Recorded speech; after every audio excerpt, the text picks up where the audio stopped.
बिस्मिल्लाहिर्रहमानिर्रहीम। अस्सलाम वालेकुम नाज़रीन, मैं हूं नवीद सती और आप देख रहे हैं कैपिटल वन टीवी। बात करेंगे कि जो इस वक्त की टॉप स्टोरीज़ हैं, दो स्टोरीज़ इस वक्त चल रही हैं। एक तो यह है कि जनाब जो साबिक चीफ़ जस्टिस हैं पाकिस्तान साकिब निसार साहब और चीफ़ जज गिलगित बल्तिस्तान जो अपलेंट कोर्ट राना शमीम, उन्होंने जो ज़ाहिर है एक एफिडेविट दिया, बड़े संगीन इल्ज़ामात जो है वो लगाए हैं।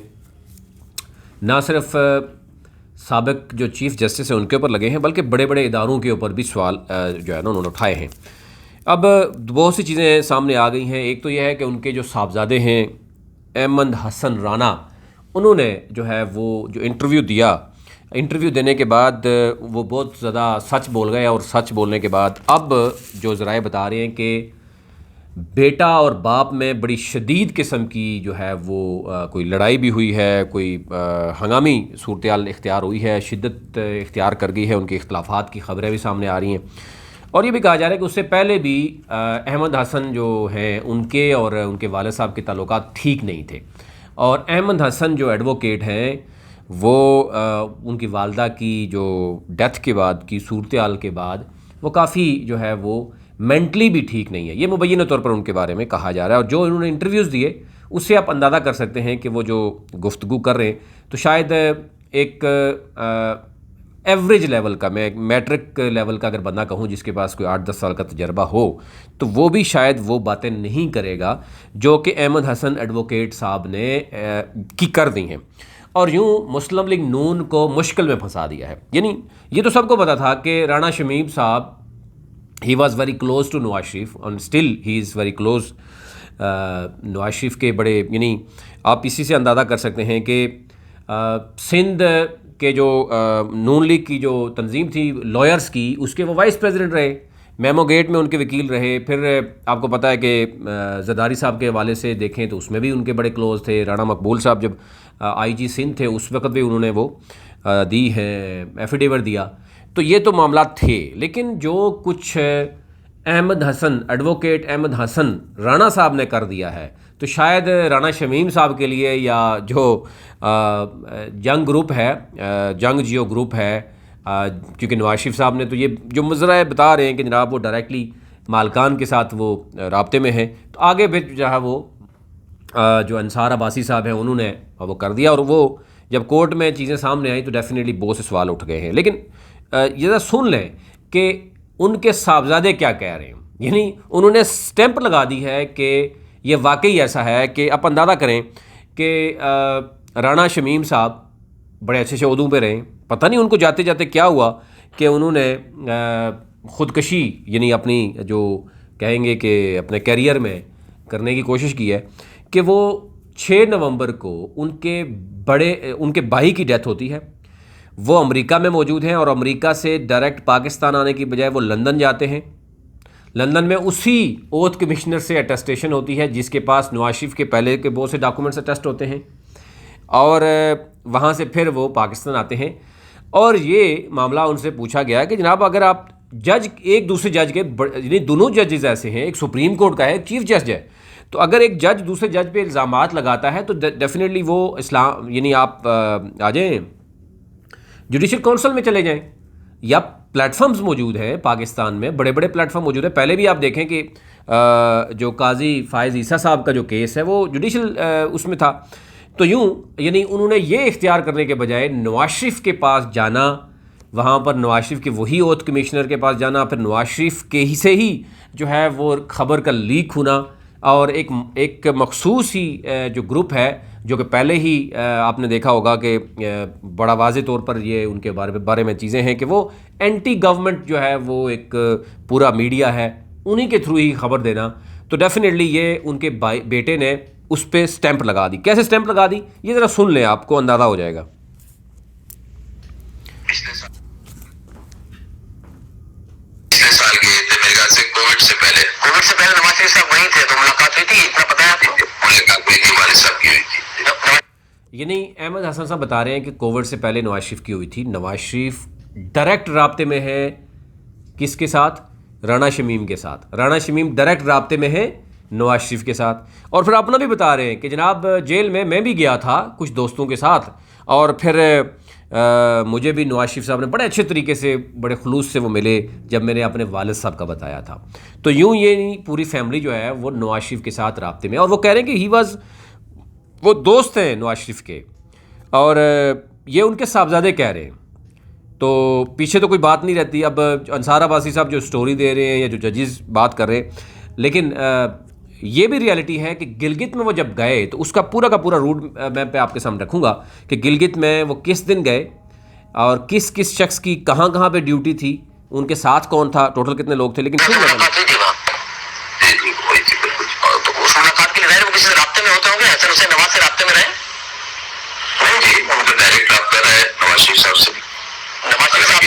डायरेक्ट रब्ता उनका रहा है और वो कोविड से पहले के दौरान नवाज शरीफ साहब से जाके भी मिले हैं, तो अभी मिले होंगे। वो उनकी लॉयर रह चुकी थी, कोई नई बात नहीं है। वैसे इसमें भी लॉयर रह चुके हैं, दोनों के स्कैंडल में भी लॉयर रह चुके हैं, नून लीग के सिंध विंग के वाइस प्रेसिडेंट भी रह चुके हैं। जी जी बिल्कुल, तो उनके लॉयर रह चुके हैं, उनके तो ताल्लुक है, डायरेक्ट रिलेशन है। उनके लॉयर रहे, नून लीग के सिंध विंग के वाइस प्रेसिडेंट रहे। ये जरूर पूछना चाहूंगा कि अगर वो नून लीग के सिंध विंग के वाइस प्रेसिडेंट भी रहे, फिर 2015 में वो चीफ जज थे, उसके बाद रिटायर होने के बाद वो नवाज शरीफ साहब से मुलाकात भी कर चुके हैं, उनसे डायरेक्ट राब्ते में भी है, तो नवाज शरीफ साहब को उन्होंने ये दरमियान में बिल्कुल ये नहीं आप अंदाज़ा करें कि गुज़िश्ता 3 सालों में उन्होंने रब्ता नहीं किया क्या। तो ये ज़रा बड़े वैलिड सवाल है, लेकिन उनके साहबजादे ने ऐसा उनके लिए क्या कहते हैं गड़ा खोद दिया, या उनके लिए कड़ा जो है वो एहतसाब उनके लिए कर दिया कि उनके लिए मसला किया था। और मेरे कोलीग्स आए, उन्होंने कहा कि जी हमने जाना है मिलने, आप चले हमारे साथ। तो मैं गया और मैं जेल में उनसे मिला भी, सब लोग वहाँ थे, मुसद्दिक मलिक साहब भी बैठे थे, मरियम औरंगजेब साहब भी थी, और किसी को नहीं पता था कि मेरा ताल्लुक क्या है, क्योंकि मैं कभी वाले साहब के साथ उनसे कभी मिला ही नहीं था, नवाज साहब से। तो जेल में जब मैंने बताया कि जी मैं आपका बेटा हूँ, तो बड़ी खुशी से मिले, क्योंकि उनके दोस्त थे। अगर आप इससे ज्यादा कुछ पूछना चाह रहे हैं तो मैं कुछ नहीं बताऊंगा, उनके दोस्त हैं, वो जानते हैं उन्हें पर्सनली। फिर सुन लें एक और। According to my knowledge, affidavit statement was never handed over to any journalist. It may have leaked from notary public office. अब आप अंदाज़ा करें, दो चीज़ें हैं। एक तो है कि राणा शमीम साहब को उनके साहबजादे ने इतना बुरा फंसा दिया है। दूसरा, राणा शमीम साहब ने ख़ुद ही गलत रास्ता चूज़ किया है। वो ख़ुद जज हैं, वो ख़ुद समझते हैं कि राइट वे क्या था। क्या लंदन में नवाज शरीफ के उसी ओथ कमिश्नर के पास जाना ये राइट वे था, या जुडिशल काउंसिल में जाना? यहाँ पर इस्लामाबाद में, इस पाकिस्तान में बड़े इदारे हैं, किसी भी इदारे में जा सकते थे वो, अगर उनको लग रहा। फिर वो 3-4 साल वेट क्यों करते रहे, इंतज़ार क्यों करते रहे? और फिर अभी 17 नवंबर को जब अपीलें अब ज़रा आपके सामने है मरीम नवाज़ और नवाज शरीफ की, उस वक़्त ही ये मामला क्यों आ रहा है? और फिर ये जब गए थे गिलगित बल्तिस्तान, मैं उसका पूरा ना दौरा आपके सामने रख देता हूँ तो आपके लिए आसानी हो जाएगी, क्योंकि एक बड़े सीनियर सहाफ़ी ये कह रहे हैं कि वो गए ही लेट है, यानी वो ये एक्सेप्ट ही नहीं कर रहे। लेकिन एक और बात मैं बताऊँ, वो ज़रूर गए हैं, मुलाकातें भी ज़रूर हुई हैं और गुफ्तगू भी हुई है। ये बात नहीं है, गुफ्तगू भी हुई है, और क्या गुफ्तगू हुई है, किससे गुफ्तगू हुई है, वो एक अलग मामला है। वो अब जो राणा शमीम साहब हैं, उन्होंने अपना ही एंगल ख़ुद चेंज कर दिया। लेकिन मैं आपको ये बता देता हूँ कि आर्डर नंबर, आप ये काउंटर चेक कर सकते हैं, ये जनाब 16 जुलाई का है। और एक सीनियर वकील हैं, सीनियर जर्नलिस्ट हैं, वो भी ये बात बार बार कर रहे हैं। वो शायद बहुत आगे तक चले गए हैं, लेकिन चीज़ें कुछ रियलिटी कुछ और होती है। 14-15 जुलाई को जो साबिक चीफ जस्टिस हैं पूरी अपनी टीम के साथ वहाँ पहुँच चुके थे, और उसके बाद उनके लिए सिक्योरिटी तरतीब दी जा रही थी। और मैं आपके सामने कुछ चीज़ें रखता हूँ, वो आप 2018 में अगर आप देखेंगे तो ये रेफरेंस नंबर आप वो सरकारी दस्तावेज़ निकाल सकते हैं। 2018 4191/4213 ये पूरा एक हुक्मनामा जारी हुआ है मोरहा 16 जुलाई को। ये है हिफाजती इंतज़ामात बसिलसिला chief justice supreme court of Pakistan का दौराए नलतर। और नलतर जो गिलगित को समझते हैं उनको पता है कि गिलगित सिटी से नलतर कितना दूर है, 1-1.25 घंटे का सफ़र है। अब रोड बेहतर हो गई है। अभी इसमें जो है वो कहा कि वीआईपी कल मोरहा 17 जुलाई को सुबह 10 बजे नलतर रवाना हो रहे हैं और सहपैर यानी 3 बजे वापस गिलगित तशरीफ़ लाएंगे। ठीक हो गया। लिहाजा वीआईपी की गिलगित नल्तर रवानगी के हवाले से जिन जिन लोगों को हुए गए वो मैं आपके सामने रखता हूँ। एक तो जनाब ये एडवांस जो पायलट है वो SI अब्दुल कुदूस हैं। पायलट ड्यूटी जो है अब्दुल मालिक की है IP, और स्क्वाड नंबर 1 है महबूब अली SI, और स्क्वाड नंबर 2 है HC सैयद महनाज हुसैन। फिर एक पूरा डिटेल है, मैं उस पर नहीं जानना चाहूँगा, लेकिन कुछ चीज़ें मैं बताऊँगा कि ASP दन्योर को हिदायत होती है कि वो पायलट स्क्वाड की गाड़ियों के हमरा VIP के साथ गिलगित से नल्तर जो है वापसी के दौरान उनको साथ रहेंगे वो। अच्छा, अब बहुत सी रोड्स हैं, बहुत सी चीज़ें हैं। सबसे पहले सेक्टर 1 जो है, जो सेक्टर 1 है उसमें सुप्रीम एपलेंट कोड ता RCC बुर्ज दन्योद, ठीक हो गया। अब अगर मौसूफ गए ही नहीं है तो ये 17 की सुबह की सिक्योरिटी, ये 16 के डॉक्यूमेंट्स में आपके सामने 16 का हुक्मनामा है, और जो जो लोग ड्यूटी भी तैनात हैं, मैं नाम भी आपको बता रहा हूँ, आप उनसे भी पूछ सकते हैं, और फिर सरकारी दस्तावेज़ात भी देख सकते हैं। तो ये यूँ यानी सुबह ये मामला हो रहा है, 16 की डेट को 15 को पहुँच चुके हैं वो। और सुप्रीम एपलेंट कोर्ट ता RCC जो बुर्ज है दन्योर, वहाँ पर ड्यूटी लगाई है सुबह सुबह। इसमें कौन लोग शामिल हैं? अच्छा, इसमें जो है वो जो तैनाती है वो कहाँ कहाँ पे है? Link road Nawaz Sharif colony, lane number 3, link road नज़ सुप्रीम एपलेंट कोर्ट है, लिंक रोड बतरफ नवाज शरीफ कॉलोनी है, लिंक रोड FC हेडक्वार्टर है, गली सेटेलाइट टाउन है। यानी ये आप डिटेल में मैं नहीं जाना चाहूँगा, बहुत लंबी लिस्ट है यानी जितने जितने लोग वहाँ पे मौजूद थे। अब मैं आप आगे आ जाता हूँ। यानी दूसरी अगर आप देखें, सब सेक्टर नंबर 2 RCC बुर्ज से आगे दन्योर तक थे, चौक जो KIU चौक है आगे। फिर उसके बाद एक लंबी लिस्ट इनकी भी है, जो जो लोग वहाँ मौजूद थे। एक पूरा ना मेरे पास वो है, अगर किसी को चाहिए होगा वो दे दी जाएगी। सब सेक्टर C दन्योर चौक KIU रोड ता इख्तिताम आबादी सुल्तानाबाद है। फिर उसके बाद सेक्टर 2 में सब सेक्टर है, ये आगे चला जाएगा इख्तिताम आबादी सुल्तानाबाद, टोटल ट्रैफिक पॉइंट है। फिर उसके बाद टोटल ट्रैफिक पॉइंट नल्तर पाइन है, यानी जो नल्तर आपको पता है कि 2 है। नल्तर जो है वो नीचे है और फिर ऊपर हाई साइड पे जब जाते हैं, फिर नल्तर पाइन एरिया है। फिर उसके बाद VIP रेस्ट हाउस है बैरोनी। फिर उसके बाद जो सिक्योरिटी है सिकी एरिया की।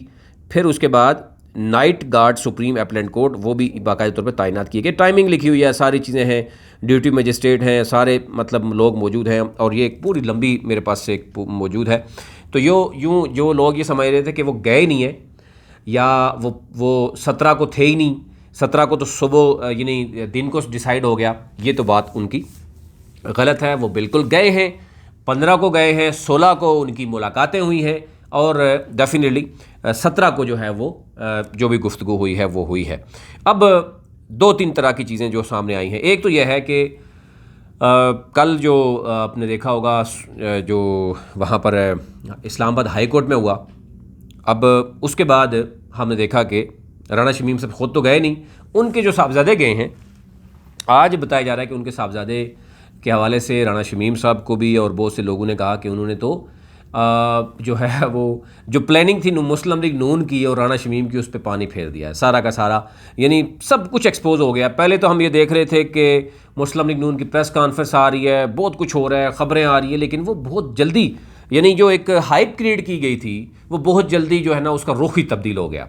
अब देखना ये होगा कि ये मामला किस करवट बैठेगा, लेकिन जो चीज़ें सामने आई हैं वो इंतहाई अफसोसनाक हैं कि 2 जजेस का आपस में मामला है, एक दूसरे के ऊपर इल्ज़ामात हैं, और उन इल्ज़ामात के जो दरमियान है कई इदारे लपेट में आ रहे हैं, जो कि हम ये देख रहे हैं हर कोई 1-2 माह बाद कोई इस तरह की चीज़ें आती हैं, और फिर हम क्योंकि हमारा मीडिया भी और हम लकीर के फ़कीर हैं, हम उसके पीछे चल जाते हैं, और जो रियल आवाम के इश्यूज़ हैं वो दब के रह जाते हैं। अब महंगाई कोई नहीं पूछ रहा, आज जॉइंट सेशन है, मैं उस पर भी बात करूँगा कि जॉइंट सेशन में टोटल कितने बिल पास होने हैं, किस तरीके से उनको मनाया गया है, और आज बड़ा अहम तारीख़ी दिन होगा, ये ज़हन में रखिएगा। उसकी रीज़न है बहुत अहम बिल जो है वो सामने आ रहे हैं। ओवरसीज़ पाकिस्तानीज़ का मामला है, इलेक्ट्रॉनिक वोटिंग का मामला है, और ये वो 2-3 चीज़ें ऐसी हैं। फिर इत्तेहादियों ने अपने अपने मामलात भी सामने रखे हैं, कोई यूनिवर्सिटी पास करवा रहा है, बिल करवा रहा है पास, कोई क्या करवा रहा है। ज़ाहिर है वो नाराज़ तो ऐसे नहीं होते, तो उन्होंने भी अपने इस मामले में काफ़ी चीज़ें ऐसी हैं कि जो इख्तलाफात को दूर करने के साथ साथ उन्होंने कहा जी हमारे भी कुछ बिल मंजूर कर लें, हम भी कोई आवाम को मुंह दिखाने के काबिल रहेंगे जी हमने काम भी करवाया है।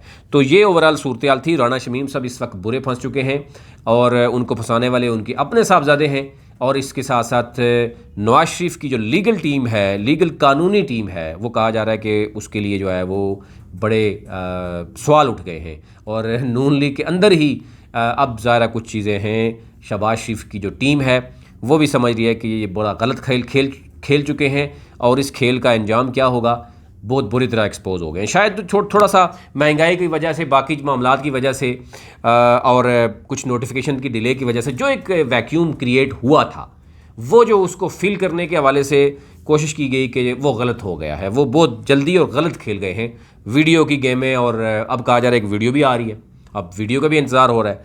अब वीडियो आए या ऑडियो आए, लेकिन पता चल रहा है कि मियां नवाज शरीफ और उनकी जो कानूनी टीम है वो गैर कानूनी काम कर रही है, और जो कानूनी तरीका है वो अपनाने से गुरेज़ा है, और जिसकी वजह से अपने ही लोगों ने उन पर सवालात उठा दिए हैं कि जनाब ये सारा कुछ लंदन में क्यों हुआ, भाई की इवन डेथ हो गई तो आप अमेरिका से सीधा पाकिस्तान नहीं आए, आप लंदन गए, और जुडिशल काउंसिल की बजाय आप लंदन में क्यों गए अपने ओथ कमिश्नर। और ओथ कमिश्नर पाकिस्तानी नहीं है कि वो कुछ चीज़ लीक करेगा, और वो वही ओथ कमिश्नर जहाँ से नवाज शरीफ के सारे डॉक्यूमेंट्स अटेस्ट होते हैं। और अब ये कहा जा रहा है कि ओथ कमिश्नर ने खुद ही लीक कर दिया, और उसका अंसार अब्बासी से रब्ता था या किससे रब्ता था। एनी हो, ये वो बच्चों वाले सवालात हैं जिनका जवाब शायद अब राना शमीम साहब को देने के लिए कहा जा रहा है कि मदद कर रहे हैं वो, बल्कि वो जाने के लिए तैयार हैं। 26 नवंबर को अगेन जाना होगा, जवाब देना होगा। क्या जवाब होगा अभी कुछ भी कहना कबल वक्त है। अभी तक के लिए मुझे इजाज़त दीजिए। अपना अपने मुल्क का ख्याल रखिए। अल्लाह के बाद।